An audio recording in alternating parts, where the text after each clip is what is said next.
The air at Bagram airfield tasted of dust and jet fuel, a gritty cocktail that clung to the back of the throat. For Captain Eva Rostova, call sign Valkyrie, it was the familiar perfume of another deployment. At 29, she was younger than most of the pilots in her squadron, but her flight hours in the A-10 Thunderbolt II, the Warthog, as it was affectionately known, told a different story. The plane was a sanctuary, a 30,000-pound beast of titanium and firepower that responded to her touch like a living thing. It was on the ground, amidst the swagger and bravado of the special operations community, that she felt like an outsider. Her new assignment was to provide close air support for a team of Navy SEALs, an elite unit known for its quiet professionalism and an almost mythical reputation. The briefing room was small and windowless, the air thick with the smell of stale coffee and testosterone. Eva stood at the front, her flight suit immaculate, her blonde hair pulled back in a tight, regulation bun. She clicked through a slideshow, her voice calm and steady as she outlined the capabilities of the A-10, its 30mm GAU-8 Avenger cannon, its payload of Maverick missiles and laser-guided bombs. The SEALs watched her, their expressions unreadable. They were a wall of muscle and sun-weathered skin, their arms crossed over their chests. Their leader, Senior Chief Petty Officer Marcus Thorne, call sign Reaper, sat in the front row, his gaze as sharp and unforgiving as a shard of ice. He was a legend in the community, a man who had seen more combat than most generals. He hadn't said a word since she'd walked in, but his silence was louder than any insult. The Warthog can loiter over the target area for extended periods, Eva explained, pointing to a diagram of the aircraft. My response time from a 9-line call will be under 2 minutes, provided I'm in the vicinity. A low chuckle rippled through the room. It came from a young SEAL named Rico, a man with a cocky grin and a reputation for being a hothead. 2 minutes, he drawled, leaning back in his chair. A lot can happen in 2 minutes. Hope you can keep up. Eva's jaw tightened, but she kept her composure. She had faced this kind of skepticism before. It was the familiar refrain of men who believed that a woman had no place in the cockpit of a combat aircraft. She had learned long ago that the only way to earn their respect was not with words, but with action. I'll be there when you need me, she said, her voice even. My job is to make sure you can do yours. I take that job very seriously. Thorne finally spoke, his voice a low rumble that seemed to vibrate through the floor. The last pilot we had was a guy named Viper. He flew F-16s. Fast mover. Knew how to get in and out, no questions asked. The implication was clear. She was not Viper. An A-10 was slow. And she was a woman. A double liability in their eyes. The A-10 isn't an F-16, Eva replied, meeting Thorne's gaze without flinching. It's a gunship. It was designed to get low and slow, to protect the guys on the ground. It's a different kind of flying. Low and slow gets you killed, another SEAL muttered from the back. It also gets the job done, Eva countered, her patience wearing thin. I suggest you all familiarize yourselves with the A-10's capabilities. It might just save your life one day. She finished the briefing, the air thick with unspoken tension. As the SEALs filed out of the room, Thorne paused at the door. He turned to face her, his eyes cold and appraising. My men's lives are in your hands, Captain, he said, his voice devoid of any warmth. Don't get them killed. Eva watched him go, the weight of his words settling on her shoulders. She knew that she was not just fighting for her own reputation, but for the right of every woman who would come after her. She was a guest in their world, a world of warriors and heroes, and she would have to prove that she belonged. Later that day, she was in the cockpit of her A-10, running through the pre-flight checklist. The familiar routine was a comfort, a ritual that calmed her nerves and focused her mind.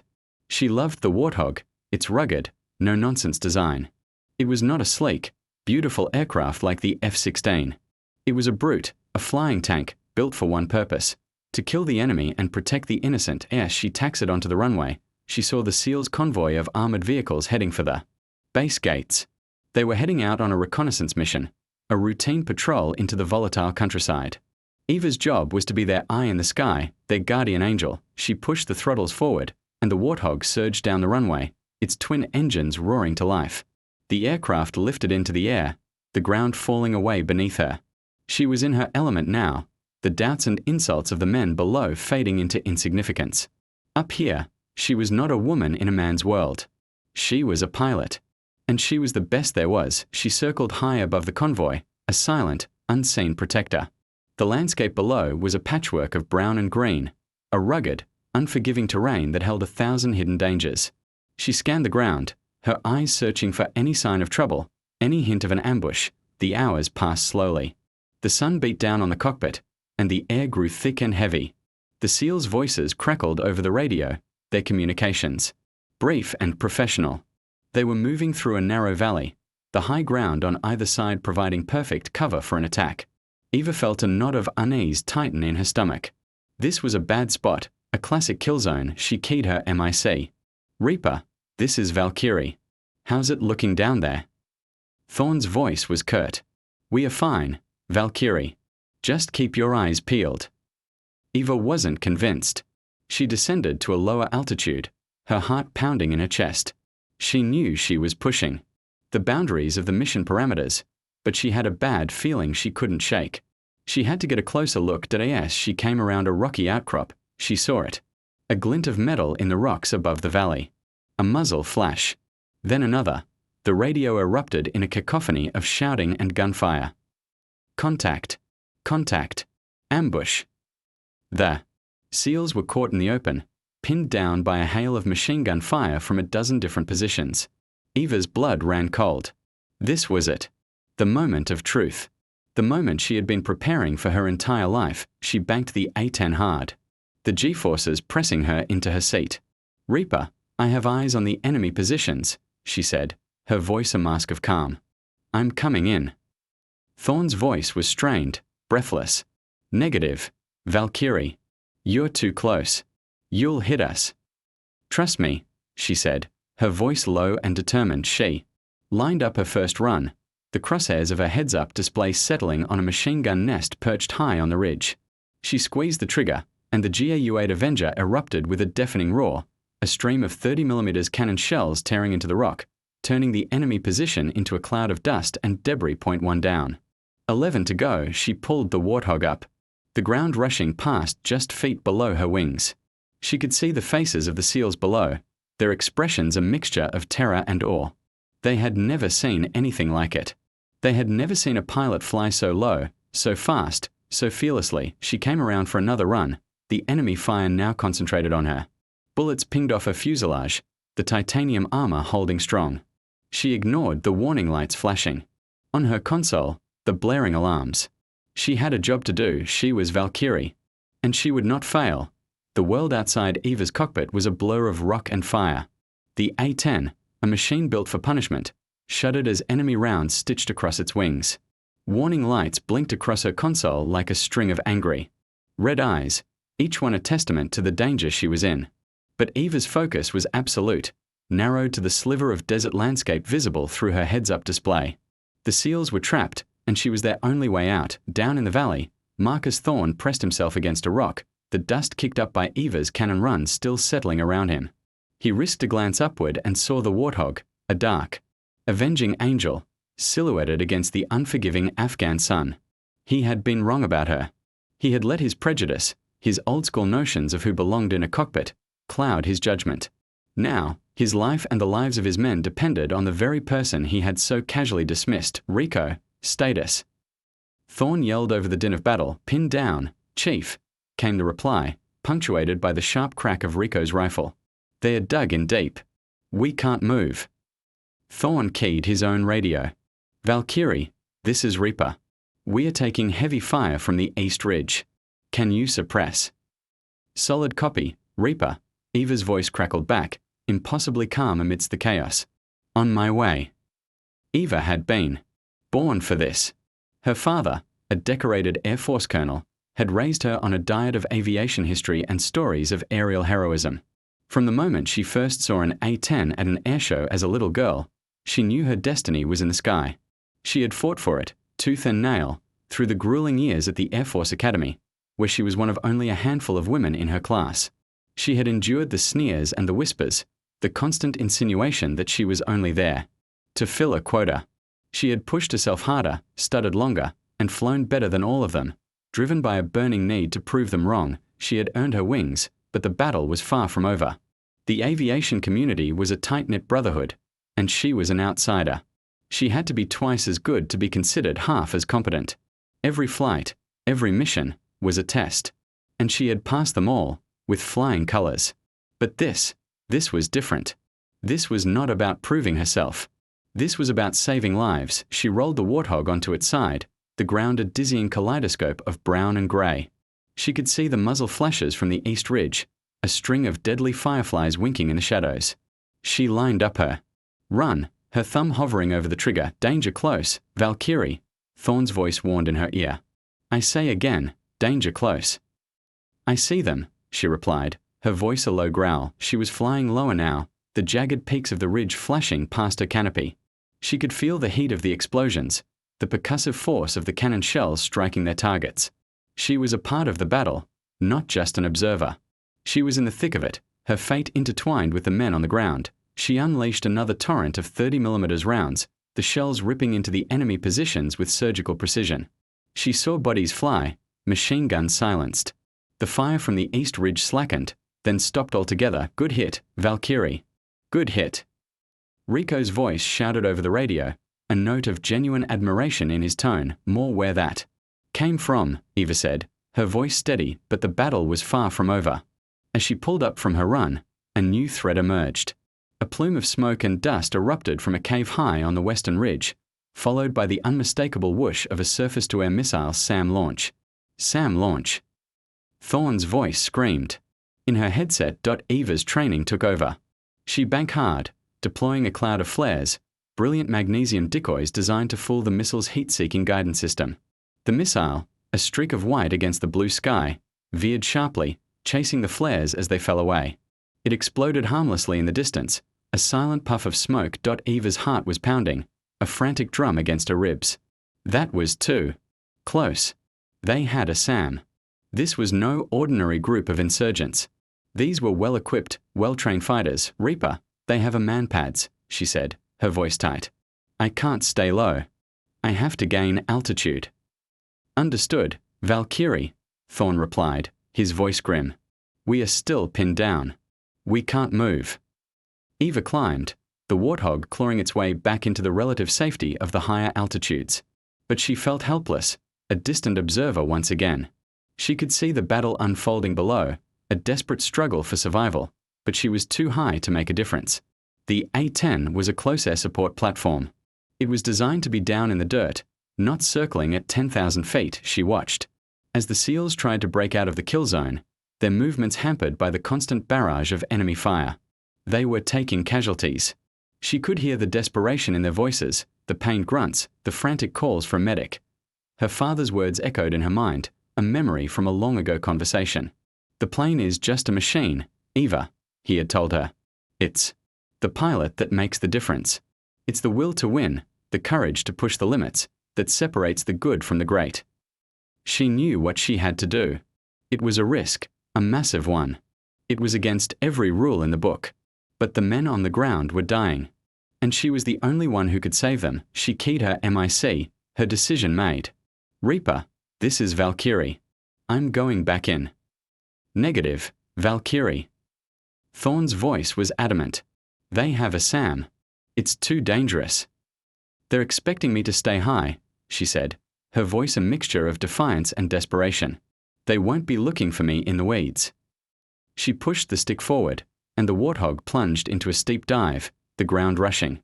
Up to meet her. The wind screamed past her canopy, a symphony of defiance. She was no longer just a pilot. She was a warrior, a Valkyrie descending from the heavens to claim the souls of the enemy.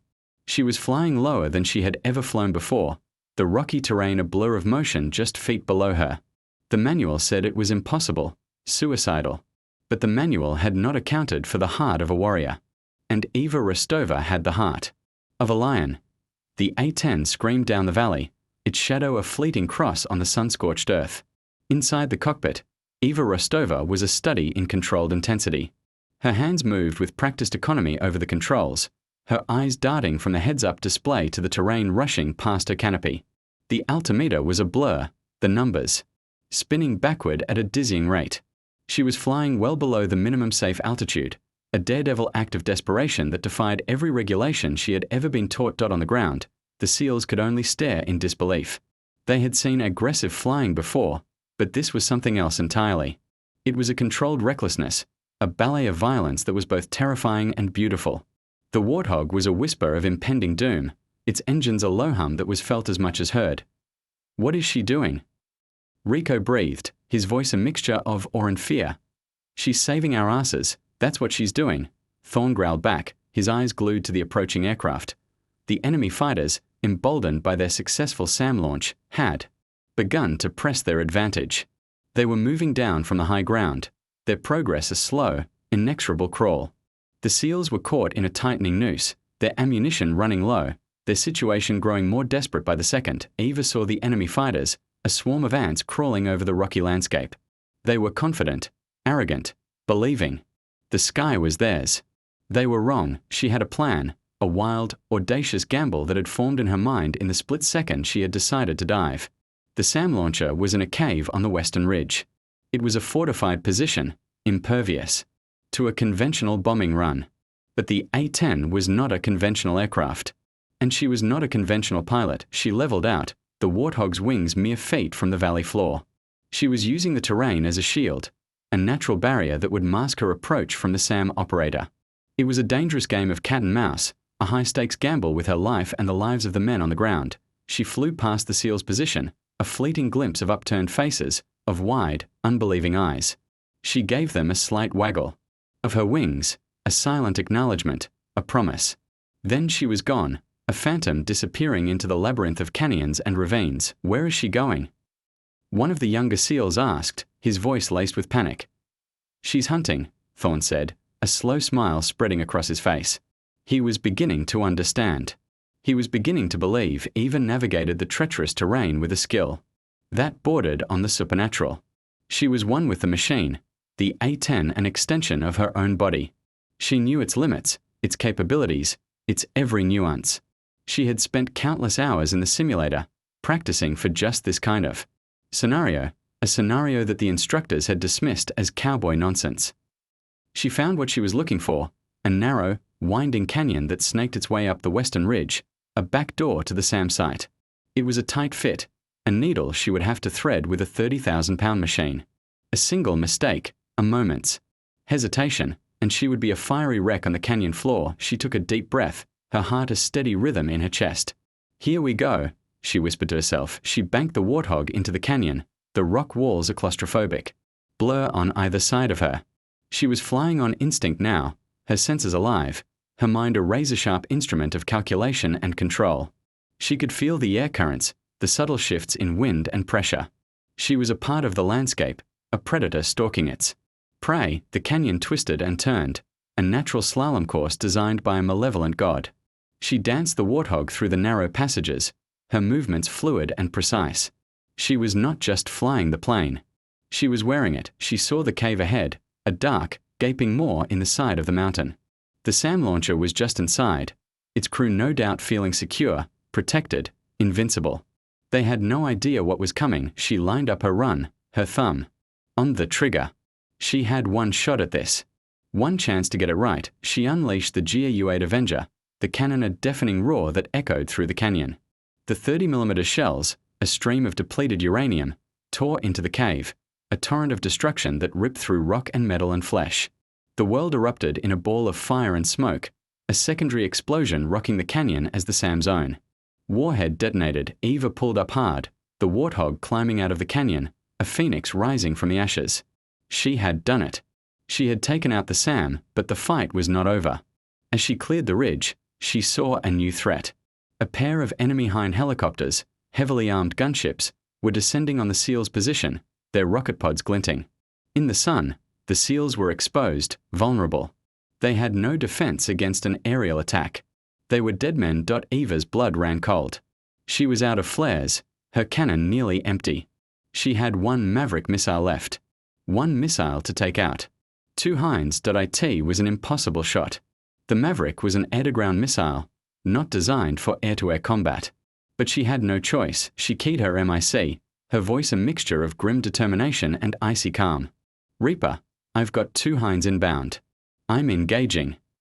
Thorne's voice was a strangled cry of disbelief. Valkyrie, you can't. You're not equipped for that.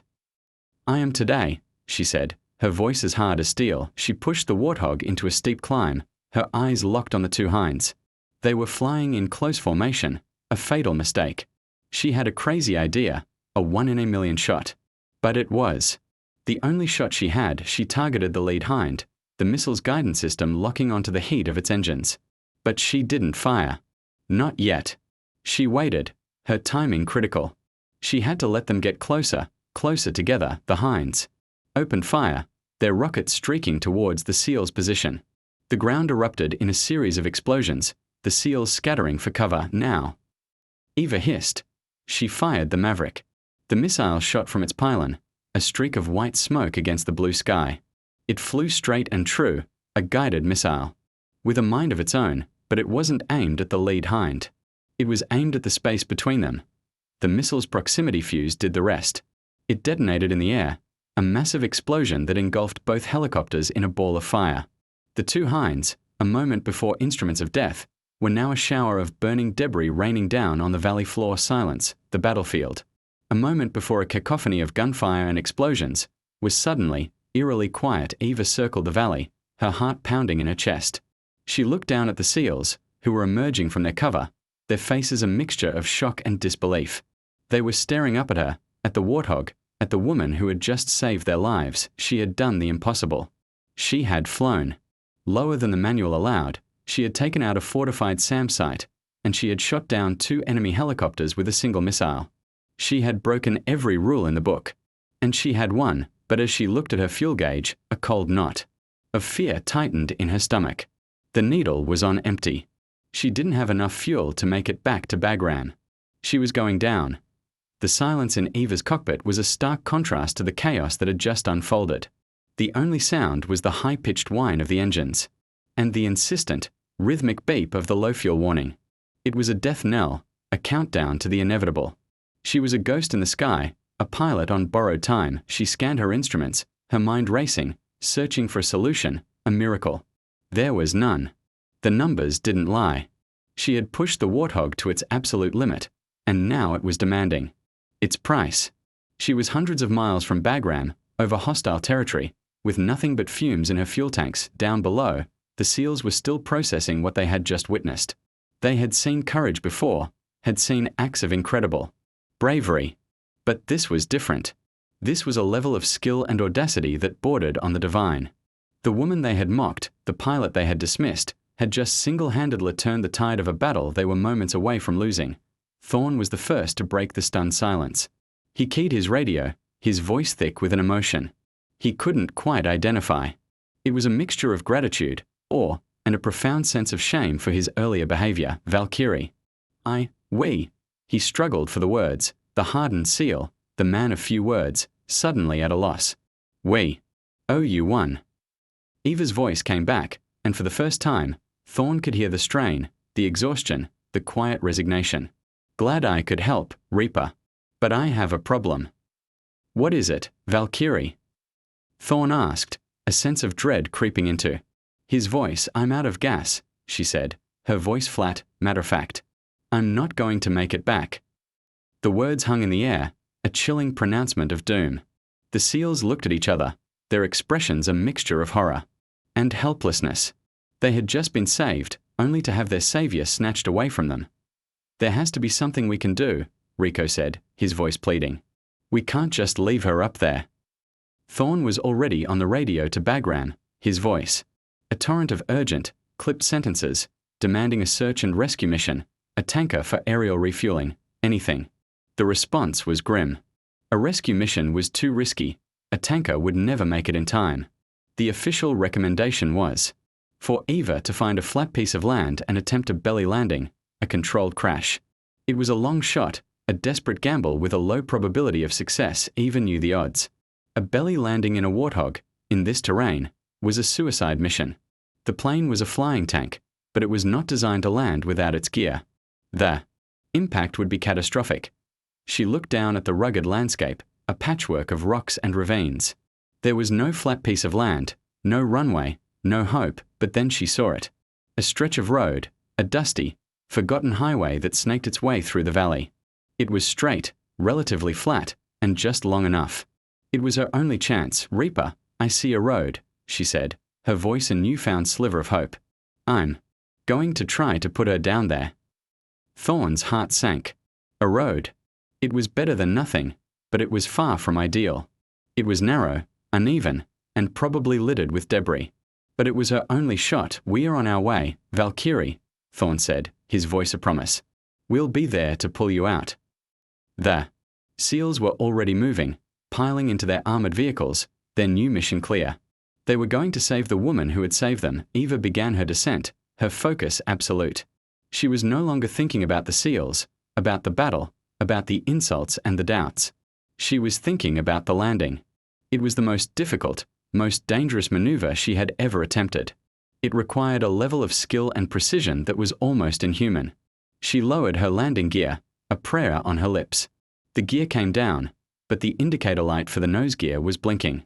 It wasn't locked. The damage from the enemy fire had been more extensive than she had thought. She tried to retract to cycle it again, but it was no use. The nose gear was stuck, half deployed. A landing was now impossible. The plane would flip, cartwheel, and explode on impact. She had one option left. Ejection. She reached for the ejection handle, the yellow and black striped loop between her legs. It was the pilot's last resort, a violent, brutal exit from a dying aircraft. It was a guarantee of injury, a high probability of death. But as her fingers brushed against the handle, she hesitated. She looked down at the Warthog, at the plane that had been her partner, her protector, her sanctuary. She couldn't just abandon it, leave it to be picked apart by the enemy, its secrets, its technology, falling into the wrong hands. There was another way. A crazy, insane, suicidal way. But it was a way. She keyed her MIC, her voice a low, determined whisper. "Reaper, I'm not ejecting. I'm going to land it. Valkyrie, your nose gear is out." Thorne's voice was a frantic plea. "You'll be killed."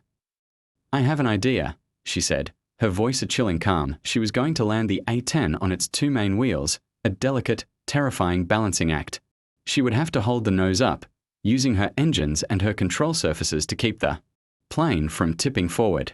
She would have to use the GAU-8 cannon, the very weapon that had saved the SEALs, as a makeshift landing skid. It was a maneuver that had never been attempted, a feat of airmanship that existed only in the realm of theory, of whispered hangar talk. It was impossible, but Eva Rostova was about to make it possible. She lined up her approach, the road a narrow ribbon of hope in the vast, unforgiving wilderness. She was flying on fumes now, the engine sputtering, threatening to die at any moment. She came in low and slow, the Warthog a wounded bird struggling to stay aloft. She could see the SEALs' vehicles racing alongside her, a convoy of guardian angels. She touched down, the main wheels kissing the asphalt with a gentle chirp.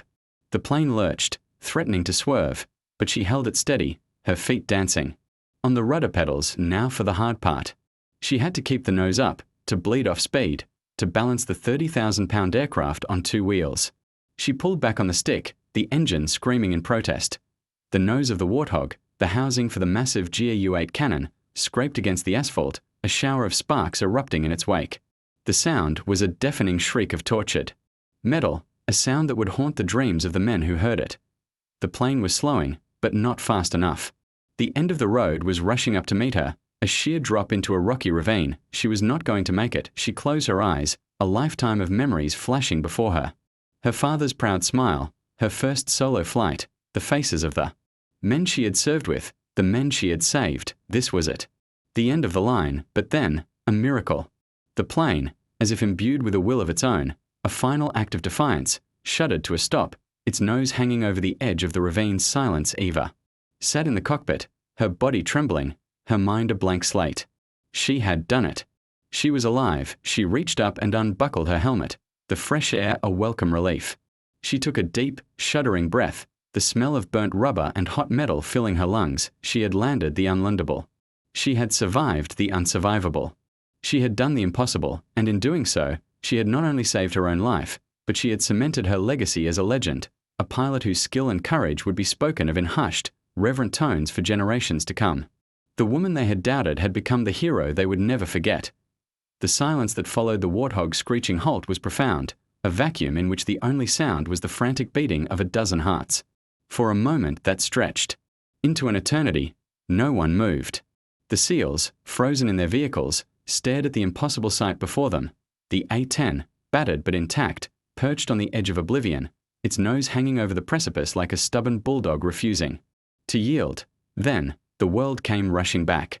The canopy of the warthog hissed open, and a figure emerged, small and almost frail against the massive bulk of the aircraft. It was Eva. She swung her legs over the side of the cockpit and slid down the fuselage, her boots hitting the ground. With a soft thud, she stood there for a moment, her hands on her hips, looking at the wounded bird that had brought her through the gates of hell and back. Thorn was the first one out of his vehicle, his boots crunching on the gravel as he ran towards her. The rest of the team followed, a silent, solemn procession of warriors coming to pay their respects. Thorn stopped a few feet from her, his face a mask of conflicting emotions. He was a man accustomed to being in control, to being the one who saved the day. Today, the roles had been reversed, and he was struggling to find his footing till he opened his mouth to speak, but no words came out. What could he say? How could he possibly articulate the gratitude, the admiration, the profound respect he now felt for this woman? Thank you seemed woefully inadequate, a pale, flimsy word for the debt he and his men now owed her. Eva looked at him, her blue eyes clear and steady. There was no hint of triumph in her gaze. No, I told you so.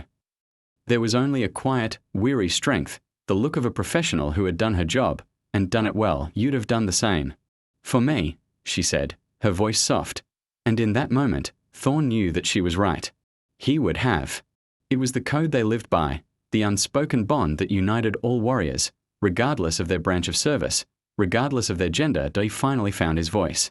I was wrong about you, Captain, he said, the words coming out in a rush. I was wrong. What you did back there. I've never seen anything like it. Rico stepped forward, his earlier cockiness replaced by a look of genuine humility. He held out his hand. He said, his voice thick with emotion. It's an honor to serve with you. Eva shook his hand, a faint smile touching her lips. One by one, the other SEALs came forward, each one offering a handshake, a nod of respect, a quiet word of thanks. They were no longer just a team of SEALs and their air support. They were a band of brothers and a sister forged in the crucible of combat. The aftermath of the battle was a whirlwind of activity. A recovery team was dispatched from Bagram, and with the help of a heavy-lift helicopter, the wounded warthog was airlifted back to the base, a trophy of war, a testament to the skill and courage of its pilot. The story of Valkyrie's flight spread like wildfire through the base, and then through the entire US military. It became the stuff of legend, a story that would be told and retold in briefing rooms and bars for years to come. The details would get embellished, as they always do, but the core of the story, the truth of it, would remain. The story of the female A-10 pilot who had flown lower than the manual allowed, who had taken on 2 hinds with a single missile, and who had landed a crippled plane on a dusty stretch of road. Eva was awarded the Distinguished Flying Cross, one of the highest honors a pilot can receive. At the ceremony, the guest of honor was a man in a crisp navy uniform, his chest a rainbow of ribbons. It was Marcus Thorn. He stood before the assembled crowd, his voice clear and strong. He spoke of courage, of sacrifice, of the unbreakable bond between the warriors on the ground and the warriors in the sky.